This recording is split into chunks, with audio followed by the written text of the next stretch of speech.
Hello दोस्तों, जैनित academy के YouTube channel में आपका हार्दिक स्वागत है। डेली करंट अफेयर्स की सीरीज़ में आज हम आपके लिए लेकर आए हैं 24 जनवरी 2023 की करंट अफेयर्स। 24 जनवरी 2023 के करंट अफेयर्स टॉप 50 क्वेश्चनों को सिलेक्ट किया गया है और हर क्वेश्चन से रिलेटेड फैक्ट भी बताया गया है। तो आप मेरे साथ इस वीडियो को पूरा देखें, स्किप ना करते हुए पूरा वीडियो देखिए। चलिए शुरू करते हैं। पहला क्वेश्चन, हाल ही में नेताजी सुभाष चंद्र बोस जी की जयंती कब बनाई गई है? नेताजी सुभाष चंद्र बोस की जयंती कब मनाई गई है? तो 23 जनवरी को नेताजी सुभाष चंद्र बोस की जयंती मनाई गई है। 23 जनवरी 2023 को भारत के स्वतंत्रता सेनानी सुभाष चंद्र बोस की 126वीं जयंती के रूप में मनाया गया। उनका जन्म 23 जनवरी 1897 को उड़ीसा के कटक में हुआ था और उनका जन्म दिन 2022 से पराक्रम दिवस, शौर्य दिवस के रूप में मनाया जा रहा है। 1923 में वे अखिल भारतीय युवा कांग्रेस के अध्यक्ष चुने गए और 1938 में हरिपुरा कांग्रेस अधिवेशन के अध्यक्ष चुने गए थे। नेक्स्ट क्वेश्चन, हाल ही में अंतर्राष्ट्रीय शिल्पकार शिखर सम्मेलन का उद्घाटन किसके द्वारा किया गया है? अंतर्राष्ट्रीय शिल्पकार शिखर सम्मेलन का उद्घाटन किसके द्वारा किया गया है? तो इसका उद्घाटन किया गया है नवीन पटनायक द्वारा, उड़ीसा के मुख्यमंत्री नवीन पटनायक द्वारा। उड़ीसा के मुख्यमंत्री नवीन पटनायक ने उड़ीसा के जाजपुर में एक अंतर्राष्ट्रीय शिल्पकार सम्मेलन का उद्घाटन किया। यह इस तरह का पहला शिल्पकार सम्मेलन है जिसमें अग्रणी शिल्पकार, संस्कृति और कला के प्रति उत्साही लोग शामिल होंगे। स्थानीय कारीगरों और अन्य हितधारकों के साथ जुड़ने के लिए 15 देशों के अंतर्राष्ट्रीय प्रतिनिधि जाजपुर पहुंचेंगे। नेक्स्ट क्वेश्चन, हाल ही में इंडियन अचीवर्स अवार्ड में वर्ष 2022 के सबसे प्रतिष्ठित वैज्ञानिक पुरस्कार से किसे सम्मानित किया गया है? तो इंडियन अचीवर्स अवार्ड 2022 से किसे सम्मानित किया गया है? किसे प्रतिष्ठित वैज्ञानिक को सम्मानित किया गया है? तो सम्मानित किया गया है आर विष्णु प्रसाद को। आर विष्णु प्रसाद को दिल्ली में इंडियन अचीवर्स अवार्ड में 2022 के सबसे प्रतिष्ठित वैज्ञानिक से सम्मानित किया गया। यह पुरस्कार विभिन्न क्षेत्रों में उत्कृष्ट योगदान देने वाले व्यक्तियों को मान्यता देता है। कुछ अन्य पुरस्कार विजेताओं में परमवीर चक्र, सूबेदार मेजर संजय कुमार, भारतीय फील्ड हॉकी खिलाड़ी स्वर्गीय मेजर ध्यानचंद और अन्य शामिल थे। नेक्स्ट क्वेश्चन, हाल ही में किस देश में विश्व की सबसे बड़ी यात्रा प्रदर्शनी का आयोजन किया गया है? तो विश्व की सबसे बड़ी यात्रा प्रदर्शनी का आयोजन किस देश में हुआ है? तो स्पेन में इसका आयोजन किया गया है। पर्यटन मंत्रालय मैड्रिड स्पेन में दुनिया की सबसे बड़ी अंतर्राष्ट्रीय यात्रा प्रदर्शनी फिटूर में भाग लिया है। फेरिया इंटरनेशनल डेल टूरिज्म या फितूर का आयोजन स्पेन में 18 जनवरी से 22 जनवरी 2023 तक आयोजित किया गया है। इंडियन पवेलियन का उद्घाटन स्पेन में भारत के राजदूत दिनेश के पटनायक ने किया। पहला ग्लोबल टूरिज्म इन्वेस्टर समिट 10 से 12 अप्रैल 2023 को नई दिल्ली में आयोजित किया जाएगा। नेक्स्ट क्वेश्चन, हाल ही में मेरीटाइल इकोनॉमी सेंटर के लिए इंडियन पार्ट्स एसोसिएशन ने किसके साथ समझौता किया है? मेरीटाइम इकोनॉमी सेंटर ने इंडियन पार्ट्स एसोसिएशन ने किसके साथ समझौता किया है? तो RIS के साथ समझौता किया है। RIS क्या है? अनुसंधान एवं सूचना प्रौद्योगिकी के साथ। इंडियन पार्ट्स एसोसिएशन और विकासशील देशों के लिए अनुसंधान एवं सूचना प्रणाली के बीच समझौते ज्ञापन पर हस्ताक्षर किए। नई दिल्ली में समुद्री अर्थव्यवस्था कनेक्टिविटी केंद्र स्थापित करने के लिए इस पर हस्ताक्षर किए गए हैं। बंदरगाह, नौवहन, जलमार्ग और आयुष मंत्री सर्बानंद सोनोवाल की उपस्थिति में इस पर हस्ताक्षर किए गए हैं। नेक्स्ट क्वेश्चन, हाल ही में भारत का सबसे गहरा मेट्रो स्टेशन, भारत का सबसे गहरा मेट्रो स्टेशन कहाँ बनाया जा रहा है? तो वेरी मोस्ट इंपोर्टेंट क्वेश्चन, इसको नोट कर लीजिए। भारत का सबसे गहरा मेट्रो स्टेशन कहाँ बनाया जा रहा है? तो महाराष्ट्र के पुणे में, पुणे मेट्रो द्वारा इसको बनाया जा रहा है। भारत का सबसे गहरा मेट्रो स्टेशन पुणे के सिविल कोर्ट महाराष्ट्र में बनाया जाना है। पुणे का civil court interchange station 95 feet की छत के साथ 108.59 फीट का गहरा होगा। मेट्रो फरवरी 2023 में बनकर तैयार होगी और मार्च में शुरू होगी। रेलवे लाइन के अलावा पुणे मेट्रो का मुख्यालय भी स्टेशन पर बनाया जाएगा। नेक्स्ट क्वेश्चन, हाल ही में कुश्ती महासंघ की सभी गतिविधियों का निलंबन किसके द्वारा किया गया है? भारतीय कुश्ती महासंघ की सभी गतिविधियों का निलंबन किसके द्वारा किया गया है? तो खेल मंत्रालय द्वारा इसका निलंबन कर दिया गया है। खेल मंत्रालय ने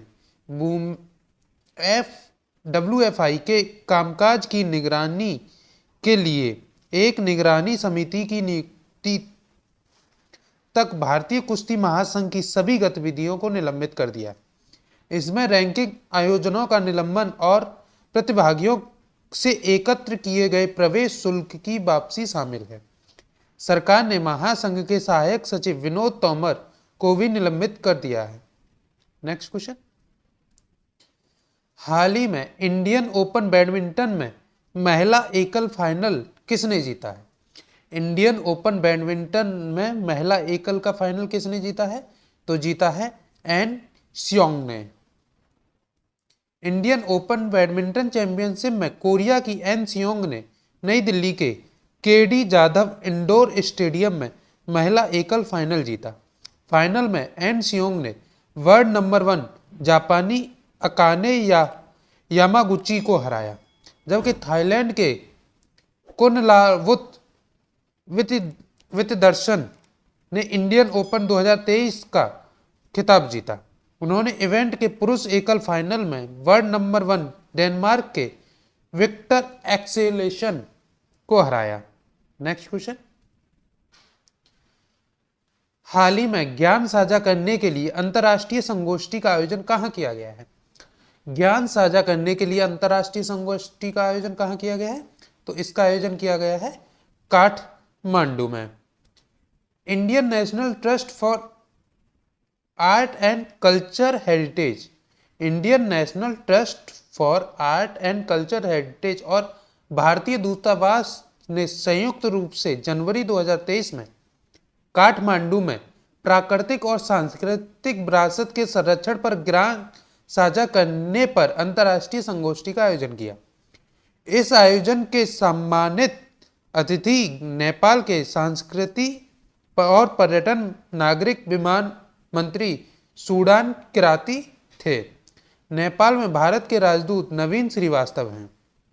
नेक्स्ट क्वेश्चन, हाल ही में फरवरी 2023 में पहली G20 पर्यावरण कार्य समूह बैठक की मेजबानी किसके द्वारा की जाएगी?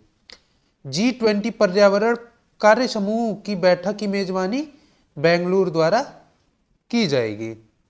G20 की पहली पर्यावरण जलवायु स्थिरता कार्य समूह की बैठक 9 से 11 फरवरी 2023 को बेंगलुरु कर्नाटक में आयोजित की जाएगी। यह केंद्रीय पर्यावरण, वन और जलवायु परिवर्तन मंत्रालय द्वारा आयोजित किया जाएगा। यह नीली अर्थव्यवस्था को बढ़ावा, निम्न भूमि और पारिस्थितिकी तंत्र की बहाली और जैव विविधता में वृद्धि के एजेंडे पर केंद्रित होगा। नेक्स्ट क्वेश्चन, हाल ही में वार्षिक शिक्षा स्थिति रिपोर्ट 2022 की कितनेवीं वर्ष वार्षिक रिपोर्ट जारी की है? वार्षिक शिक्षा स्थिति रिपोर्ट ने अपने कितनेवीं वार्षिक रिपोर्ट जारी की है? तो 17वीं वार्षिक रिपोर्ट जारी की है। एनजीओ प्रथम द्वारा एनजीओ प्रथम द्वारा जनवरी 2022 में 17वीं वार्षिक शिक्षा रिपोर्ट 2022 जारी की गई। ये 2022 नहीं, ये 2023। यह महामारी के दौरान शिक्षा पर पड़ने वाले प्रभाव को उजागर करता है। ASER 2005 से हर साल आयोजित किया जाता है। यह भारत में सबसे बड़ा नागरिक आधारित सर्वेक्षण है। ACER 2022 के अनुसार सरकारी स्कूलों में नामित बच्चों की संख्या 2018 में 65.6% से बढ़कर 2022 में 72.9% होने की उम्मीद है। नेक्स्ट क्वेश्चन, हाल ही में समावेशी वित्त भारत पुरस्कार 2022 से किसे सम्मानित किया गया है? तो समावेशी वित्त भारत पुरस्कार 2022 से किसे सम्मानित किया गया है? तो ESAF फाइनेंस बैंक को सम्मानित किया गया है।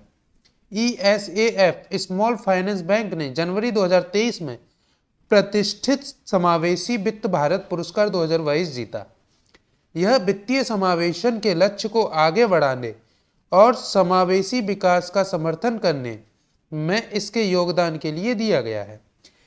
ESAF बैंक के MD और CEO पॉल थॉमसन के ने नई दिल्ली में आयोजित 19वें समावेशी वित्त भारत शिखर सम्मेलन के मुख्य आर्थिक सलाहकार अनंत नागेश्वरन से पुरस्कार प्राप्त किया। नेक्स्ट क्वेश्चन, हाल ही में नागरिक विमानन महानिदेशक के अगले प्रमुख के रूप में किसे नियुक्त किया गया है? तो नागरिक विमानन महानिदेशक के अगले प्रमुख के रूप में किसे नियुक्त किया है? तो नियुक्त किया है विक्रम देव दत्त को। केंद्र सरकार ने नागरिक विमानन महानिदेशालय के अगले प्रमुख के रूप में विक्रम देव दत्त को नियुक्त किया। वर्तमान में air India asset holding limited के अध्यक्ष और प्रबंधन निदेशक के रूप में कार्यरत है। 28 फरवरी को DGCA प्रमुख अरुण कुमार की सेवानिवृत्ति पर DGCA के प्रमुख के रूप में कार्य संभालेंगे। नेक्स्ट क्वेश्चन, हाल ही में किस कंपनी के सह संस्थापक रीड हेस्टिंग ने कंपनी के CEO के पद से इस्तीफा दे दिया है? तो नेटफ्लिक्स के सह संस्थापक रीड हेस्टिंग ने CEO के पद से इस्तीफा दे दिया है। नेटफ्लिक्स के संस्थापक रीड हेस्टिंग ने कंपनी के सह मुख्य कार्यकारी अधिकारी के रूप में अपने पद से इस्तीफा दे दिया। ग्रेगर पीटर्स मुख्य परिचालन अधिकारी के पद पर पदोन्नत होकर डेढ़ साटोड के साथ सह CEO की बागडोर संभालेंगे। नवंबर 2022 में नेटफ्लिक्स ने प्रारंभिक विकास के लिए 12 देशों में एक कम खर्चीला विज्ञापन समर्थित विकल्प लॉन्च किया। नेटफ्लिक्स की स्थापना 1997 में हुई थी। नेक्स्ट क्वेश्चन, शूटिंग विश्व कप 2023 के प्रकाशक के रूप में किसे नियुक्त किया है? शूटिंग विश्व कप 2023 के प्रकाशक के रूप में किसे नियुक्त किया है? तो प्रकाशक के रूप में AK सीकरी को नियुक्त किया गया है। सुप्रीम कोर्ट ने सेवानिवृत्त न्यायाधीश AK सीकरी को दिल्ली उच्च न्यायालय द्वारा 2023 में IISF शूटिंग विश्व कप के लिए धन के उपयोग का प्रबंधन करने के लिए प्रकाशक के रूप में नियुक्त किया। विश्व कप मार्च 2023 में भोपाल में आयोजित होगा। कोर्ट के अनुसार प्रकाशक अपनी पसंद के किसी भी एथलीट जिसने निशानेबाजी में राष्ट्रीय या अंतर्राष्ट्रीय स्तर पर प्रतिस्पर्धा की हो की सेवाएं ले सकता है। आज के लिए बस इतना ही। अगर ये वीडियो आपको यूजफुल लगा हो तो वीडियो को लाइक करें, शेयर करें। इसी प्रकार की वीडियो पाने के लिए हमारे जैनित अकेडमी की यूट्यूब चैनल को सब्सक्राइब करें, साथ ही साथ बेल आइकन को प्रेस करें ताकि आने वाली वीडियो का नोटिफिकेशन आपको समय समय पर प्राप्त होता रहे। जय हिंद, जय भारत।